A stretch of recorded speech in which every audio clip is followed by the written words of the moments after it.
ఇవాళ మనకందరికి కూడా తెలుసు, ఈ రాష్ట్రంలో తెలుగుదేశం పార్టీ ప్రభుత్వం ఏర్పడి 2 ఏళ్ల కాలం పూర్తి కావడం జరిగింది. ఈ 2 ఏళ్ల కాలంలో ఈ రాష్ట్ర ప్రజలకు వంచన, మోసం, దగా తప్ప ఈ రాష్ట్ర ప్రజలకు ఒరిగింది ఏమీ లేదని కూడా ఈ సభాముఖంగా తెలియజేసుకుంటున్నా. ఎన్నికల ముందు వందల సంఖ్యలో హామీలు గుప్పరించి అన్ని వర్గాల ప్రజల చేత ఓట్లు వేయించుకొని ఈరోజు అధికారంలోకి వచ్చి ఇవాళ ప్రజలతో నాకు ఏ సంబంధం అవసరం లేదు, ఇక 5 ఏళ్ళు ఏ ఎన్నికలు లేవు అని ప్రజా సంక్షేమాన్ని పక్కన పెట్టేసి ఈరోజు ధనార్జనే ధ్యేయంగా ముందుకు వెళ్తున్న ఈ ప్రభుత్వానికి ఖచ్చితంగా గుణపాఠం చెప్పాల్సిన అవసరం ఆసన్నమైంది. ఈ తరుణంలో వైఎస్ఆర్ కాంగ్రెస్ పార్టీ రాష్ట్ర విస్తృత స్థాయి సమావేశాన్ని మనం ఏర్పాటు చేసుకోవడం, మరి రాష్ట్ర నలుమూల నుంచి అన్ని హోదాలకు అలంకరించిన వైఎస్ఆర్ కాంగ్రెస్ పార్టీ కార్యవర్గ సభ్యులందరూ కూడా ఇక్కడ రావడము, నిజంగా ఏదైతే వైఎస్ఆర్ కాంగ్రెస్ పార్టీ భవిష్యత్తులో మనం ఏ విధంగా ముందుకు వెళ్ళాలి, మన రాష్ట్ర అధ్యక్షులు మనకందరికి కూడా దిశా నిర్దేశిస్తారు. ఖచ్చితంగా ఆ దిశా నిర్దేశాన్ని మనం అందరం కూడా అనుగుణంగా మనం ముందుకు వెళ్తే ఖచ్చితంగా రాబో రోజుల్లో వైఎస్ఆర్ కాంగ్రెస్ పార్టీ అధికారంలోకి వస్తుంది.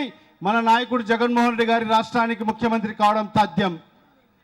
ఇలాంటి తరుణంలో అన్ని వర్గాల ప్రజలకు కూడా మోసం చేయడం జరిగింది ఈ ప్రభుత్వం. నిజంగా మరీ ముఖ్యంగా ముస్లిం మైనార్టీలకు కూడా తీరని అన్యాయం చేయడం జరిగింది. మనం ఒక్కసారి ఆలోచిస్తే స్వాతంత్రం వచ్చినప్పటి నుంచి కూడా ఏ ప్రభుత్వం కూడా, ఏ ముఖ్యమంత్రి కూడా ముస్లిం మైనార్టీలకు కేవలం ఓటు బ్యాంకుగా మాత్రమే వినియోగించుకోవడం జరిగింది. ఎప్పుడైతే ఎన్నికలు వస్తాయో అప్పుడే ముస్లిం మైనార్టీలు ఒకళ్ళకందరికీ గుర్తు వచ్చడం జరిగింది. ఎప్పుడైతే వాళ్ళ అవసరాలు తీరిపోతాయో మరి ముస్లిం మైనార్టీలకు అందరు కూడా పక్కన పెట్టడం జరిగింది. అది కేవలం ఆ మహానేత దివంగత ముఖ్యమంత్రి డాక్టర్ వైఎస్ రాజశేఖర రెడ్డి గారు సుదీర్ఘ పాదయాత్రలో ముస్లిం మైనార్టీలందరూ కూడా చాలా వెనుకబడి ఉన్నారు, ఖచ్చితంగా వాళ్ళకందరికి కూడా ఆదుకోవాల్సిన అవసరం ఎంతైనా ఉందని ఆ రోజు భావించి మా ప్రభుత్వం వస్తే ఖచ్చితంగా 4% రిజర్వేషన్లు కల్పిస్తామని కూడా ఆ రోజు వాగ్దానం చేయడం జరిగింది.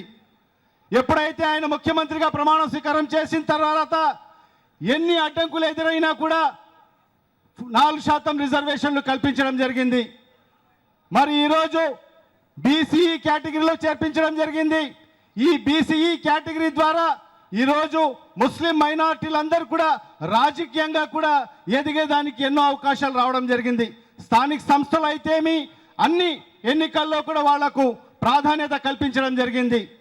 మరి ఈరోజు ఆయన ప్రవేశపెట్టిన ఈ 4% రిజర్వేషన్లతో ఈరోజు ఎంతో మంది ముస్లిం మైనార్టీలు విద్యారంగంలో కానీ, ఉపాధి రంగంలో కానీ, ఉద్యోగ రంగాల్లో కూడా ఎన్నో వాళ్ళకు మంచి మంచి అవకాశాలు రావడం జరిగింది. ఇవన్నీ కూడా ఒక ఎత్తు అయితే, మరియు కేవలం వాళ్ళకి రిజర్వేషన్లు కల్పిస్తేనే సరిపోదు. ఎందుకంటే ఆ కుటుంబంలో ఏదో ఒక సంక్షేమ పథకం, ఏదైతే ఒక పెన్షనో ఒక ఇంటి పట్టానో ఇస్తే సరిపోదు. ఖచ్చితంగా ఆ కుటుంబాన్ని ఆదుకోవాలంటే ఆ కుటుంబం నుంచి ఎవరో ఒకరు ఒక ఉన్నత చదువులు చదవాలని భావించి ఆ రోజు ఫీజు రియంబర్స్మెంట్ పథకాన్ని ప్రారంభించడం జరిగింది.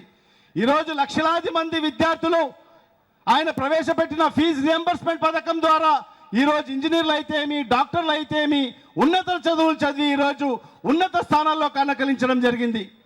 ఈరోజు అది ఒక ఎత్తు అయితే, ముస్లిం మైనార్టీలకు ఎందుకంటే పేద వాళ్ళకందరూ కూడా ఆదుకోవాలి, పేద మహిళలను కూడా ఆదుకోవాలని ఉచిత సామూహిక వివాహాలని కూడా ప్రవేశపెట్టడం జరిగింది. ఇవన్నీ కూడా ఎన్నో సంక్షేమ పథకాలు ముస్లిం మైనార్టీల కోసం రాష్ట్ర వ్యాప్తంగా అమలు పరచడం జరిగింది. ఏ ముఖ్యమంత్రి కూడా, ఏ ప్రభుత్వం కూడా అమలు చేయని సంక్షేమ పథకాలు మన రాష్ట్రంలో ముస్లిం మైనార్టీల కోసం ఆ మహానేత దివంగత ముఖ్యమంత్రి డాక్టర్ వైఎస్ రాజశేఖర రెడ్డి గారు ప్రవేశపెట్టడం జరిగింది.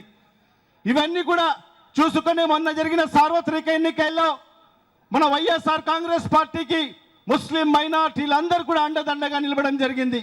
100%లో 90% ముస్లిం మైనార్టీలందరూ కూడా వైఎస్ఆర్ కాంగ్రెస్ పార్టీకి బలపరచడం జరిగింది. అదే అక్కసుగా పెట్టుకొని ఈరోజు అధికారంలోకి వచ్చిన తెలుగుదేశం ప్రభుత్వం చంద్రబాబు నాయుడు గారు నిజంగా ముస్లిం మైనార్టీలు అంటేనే వాళ్ళ సంక్షేమాన్ని కూడా పక్కన పెట్టడం జరిగింది. ఈరోజు ఎంత దారుణం అంటే ఎప్పుడైనా మనం స్వాతంత్రం వచ్చినప్పుడు కూడా మనం చూసాం. స్వాతంత్రం వచ్చినప్పటి నుంచి కూడా ఏ ప్రభుత్వం ఏర్పడినా కూడా సామాజిక వర్గంగా అన్ని వర్గాలకు కూడా ప్రభుత్వంలో మనం స్థానం కల్పించడం జరుగుతుంది. మరి ఈరోజు చూస్తుంటే ఈ ప్రభుత్వంలో ఎక్కడ కూడా ముస్లిం మైనార్టీలకు ప్రాతినిధ్యం లేకుండా మొట్టమొదటి ప్రభుత్వం స్వాతంత్రం తర్వాత ఈ తెలుగుదేశం ప్రభుత్వమే అని ఈ సభాముఖంగా అందరికీ కూడా తెలియజేసుకుంటున్నాను. మరి ఈ విధంగా అన్ని వర్గాలకు కూడా మోసం చేస్తూ ఈ ప్రభుత్వం ముందుకు వెళ్తుంది. మరి ఇలాంటి తరుణంలో మనం అందరం కూడా సంఘటితం కావాల్సిన అవసరం ఆసన్నమైంది. ఈరోజు మన నాయకుడు జగన్మోహన్ రెడ్డి గారు మనకందరికి కూడా ఒక దిశ నిర్దేశిస్తారు. ఖచ్చితంగా రాబో రోజుల్లో వైఎస్ఆర్ కాంగ్రెస్ పార్టీ మన నాయకులు కార్యకర్తలందరూ కూడా గడప గడపకు వైఎస్ఆర్ కాంగ్రెస్ పార్టీ అనే పేరుతో ఏదైతే ఈ కార్యక్రమాన్ని గతంలో కూడా మనం దిగ్విజయంగా నిర్వహించడం జరిగిందని భవిష్యత్తులో కూడా ఆయన ఆదేశానుసారం మనం ఈ గడప గడపకు వైఎస్ఆర్ కాంగ్రెస్ పార్టీ ఏదైతే ఈ ప్రభుత్వం చేస్తున్న అప్రజాస్వామిక కార్యక్రమాలు అయితే ఏమి ఈ ప్రజా వ్యతిరేక కార్యక్రమాలన్నీ కూడా ప్రజల దృష్టికి తీసుకెళ్లేదానికి ఈ వైఎస్ఆర్ కాంగ్రెస్ పార్టీ గడప గడపకు వైఎస్ఆర్ కాంగ్రెస్ పార్టీ ఎంతో ఉపయోగపడుతుందని కూడా నేనైతే భావిస్తున్నాను.